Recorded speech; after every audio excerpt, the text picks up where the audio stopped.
G'day hobbyists, I was just going to do this quick video about how I paint my Forge Father, which they're a hard plastic army from Mantic Games' new sci-fi called Warpath and Warpath Firefight, which is the skirmish version of the wargame.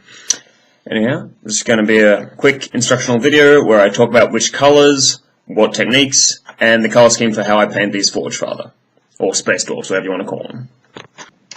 Now this here is one of my Forge Father. As you can see, the blue armor, the orange faceplate, the steel helmet, some equipment on his back, including the ammo being brass, the button on that thermal mine being red, the brown fatigues, and you can see, if you look pretty close, his green optic lenses in the helmet there.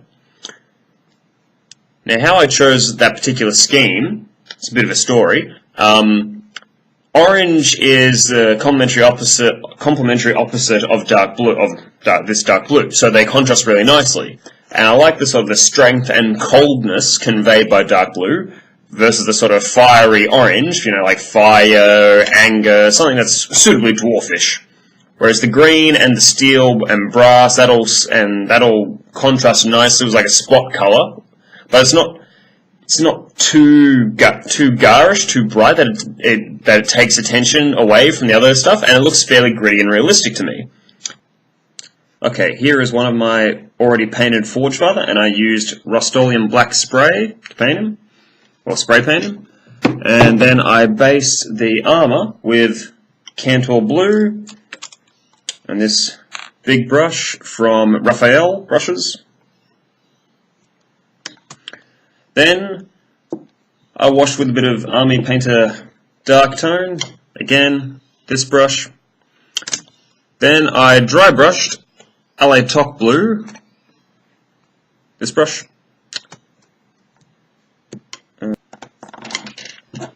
Then I dry brushed a little bit of Fenrisian Grey on top of that.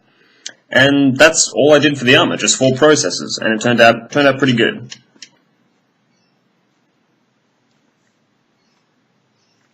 And now, after the blue armor, I picked out the cloth and leathers on the model in Rhinox hide. Now this was pretty easy. This was honestly just 2 processes. After the Rhinox hide, I highlighted all the brown with Gawthor brown using this small size 1 Raphael brush, not the size 4 that I use for basing and washing. Now you can always add a bit of Screaming Skull to that to give it another highlight, go further if you want. That's quite a common technique, I do it a lot. Aside from the brown, I base coated all the metallic, so bits on the explosives, the grenades, the bits on the rifle, and the helmet with lead belcher.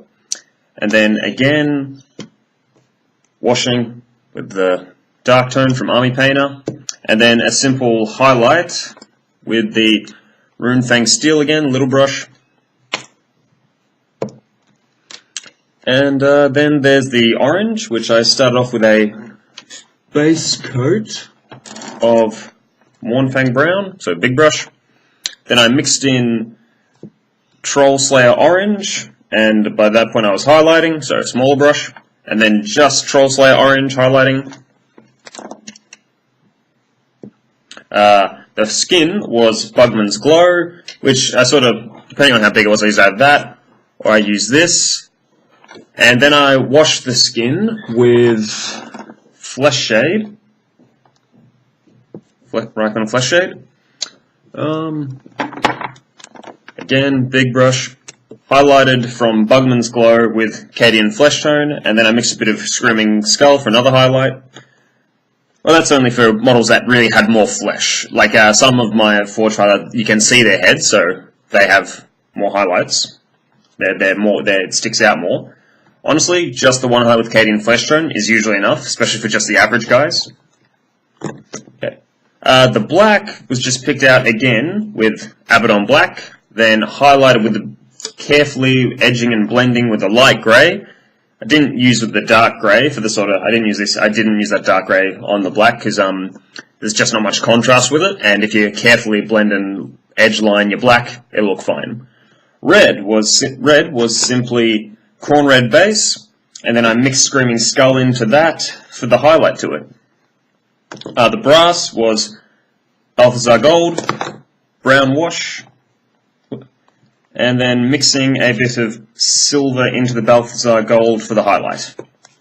Which it's a bit hard to see, but on bigger models it's more necessary to do more highlights, so it sticks out more.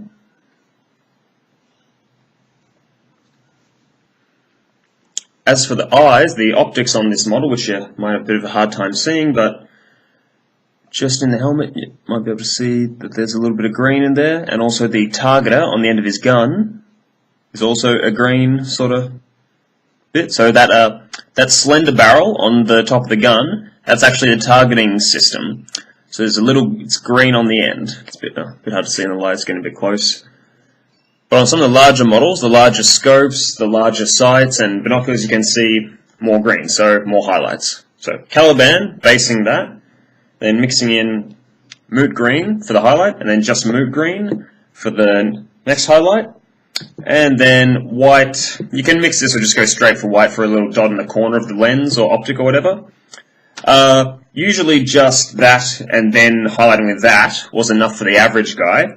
If you got a larger surface and you're doing like a larger surface and you wanted to transition more smoothly, then you can go the whole 1, 2, 3. Or add more steps if you want. Depends how confident you are with blending and what you're applying this to. As for this guy's base, it was just sand that I stuck on and sealed with PVA. Then I based it with Rhinox hide. Then I dry brushed it with dark grey. And then I dry brushed it with light grey. And then I dry brushed it very lightly with a little bit of Screaming Skull. That gives me a pretty good result. And then I would either use dark static grass or static tufts or sort of spongy turf to add various greens and shrubbery to the base. Shrubbery. So yeah, that's what I've been doing lately, painting Forge Father, and I hope that video gives you some help, a bit of advice on how to paint them. Hope you enjoyed it.